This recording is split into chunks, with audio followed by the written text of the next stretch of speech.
G'ofurov.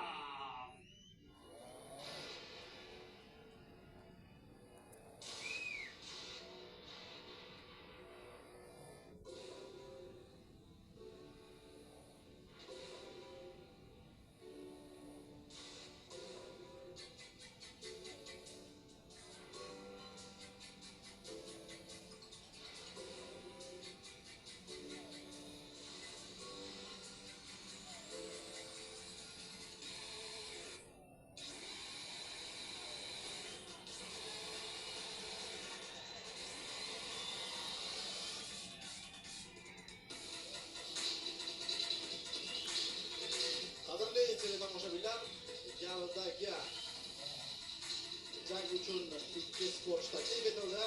Demak, to'rt burchakka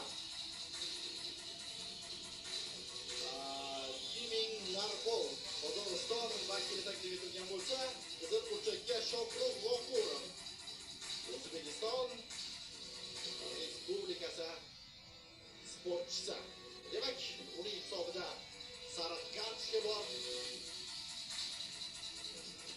Ushbu jang yengil vazn toifasida bo'lib o'tadi. 73 kilogrammda. Kiming Narpolning professional ko'rsatkichi 4 ta g'alaba va 1 mag'lubiyat. Bir marotaba grapplingda ham o'z sinab ko'rgan va g'alabaga erishgan. Aynan grappling borasidagi chiqish ham Tapology saytidan o'rin egallagan. Birgina mag'lubiyatini hamyurti Kandar Muratdan qabul qilib olgan. 2024-yil Nayza ligasida. U so'nggi jangini ham Nayza ligasida o'tkazgan va Ahmad Galayevni mag'lub qildi. Birinchi raundda o'tdi. Xullas, shunaqa ko'rsatkichlar.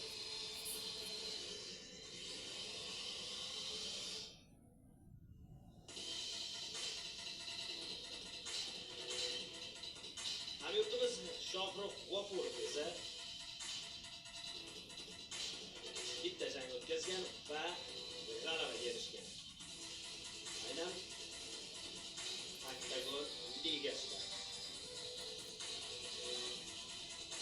Leo Nurpakit birinchi raundni o'tdi.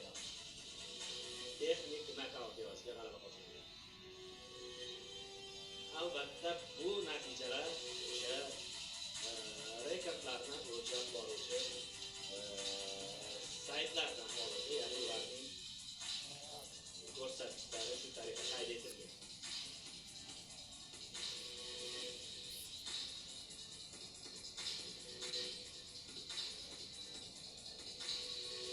Mana hamyurtimiz Shokrux G'ofurov albatta sariq kartochkalar jangiga chiqdi.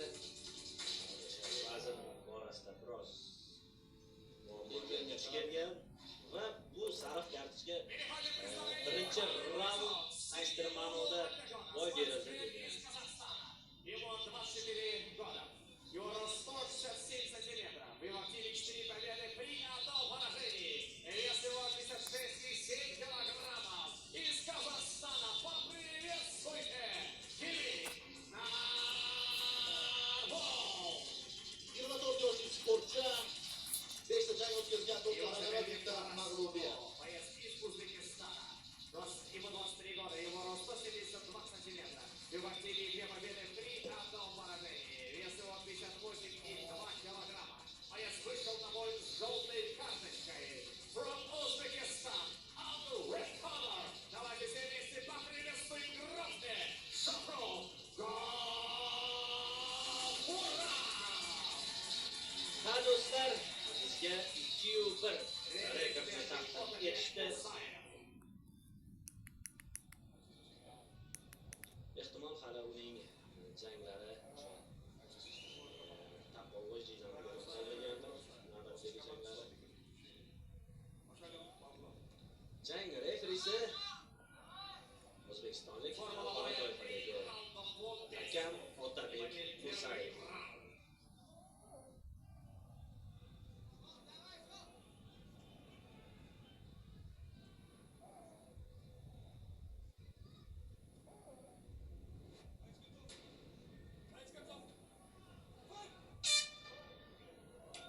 birinchi raund boshlandi.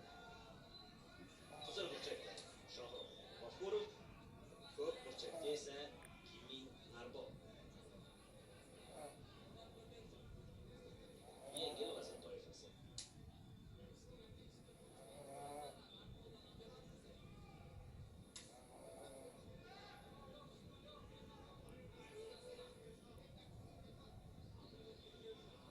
Harakat qilish kerak. G'ofurov chunki o'sha sariq kartochka bilan jangga chiqdi va bu baribir natijaga ta'sir qilishi mumkin. Shuning uchun bitta deb uxlatib qo'ysa qoyildirdim lekin.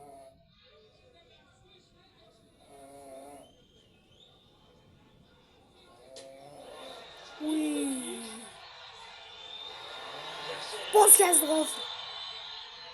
Akam bor meni, akam. Natmo'yagam. Marbol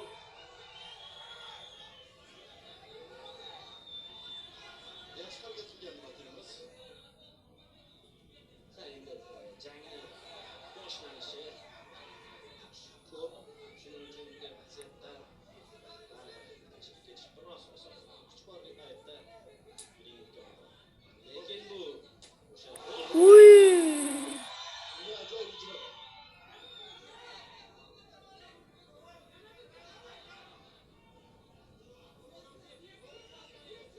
navbatdagi middle kick juda kuchli yo'llandi, lekin oyoqqa berib qo'ydi.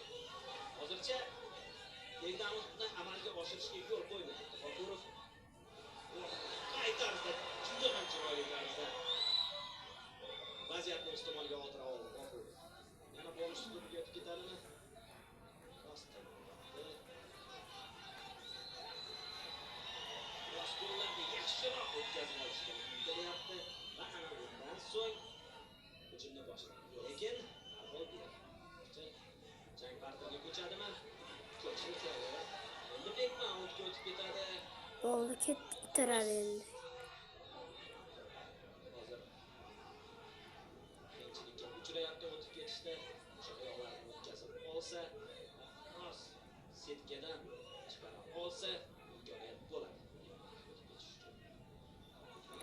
O'ynashmagan arbob bilan. Arbob urar shapaloq bilan. Qozoqlar o'zi saklayapti. Kallasini tut tashlaydi o'yinchi. Lekin Nardo Oz. Pultlarda degan xos.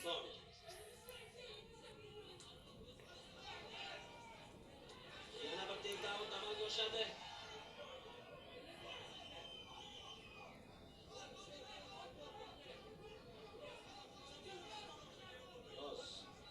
Boshni orqa qismiga zarba yubordi. Musayevni darhol qaytadi va oyoqlantirish berdi. Sepkidan tortib olish kerak. Yo, mana shu Marbol degani G'ofurov tasavvuriga bizni shu 3-raundlardagi 3-raundga olib bormaydi buni. Qoqtashiydi. Balki 3ga chiqar.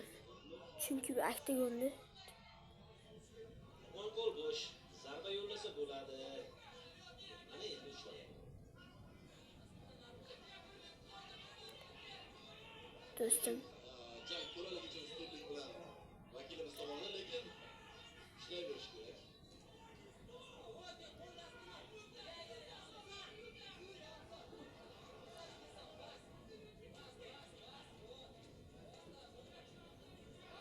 Mana endi jang strategiyasini ko'rishdi. Ketdi. Rakib Marbol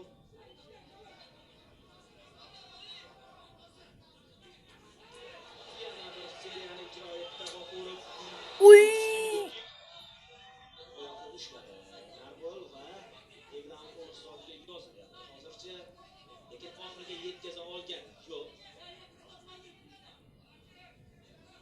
O'zbekka farqi yo'q, o'ynashmash kerak. Asabim buzdi hozir buni Marbol degan.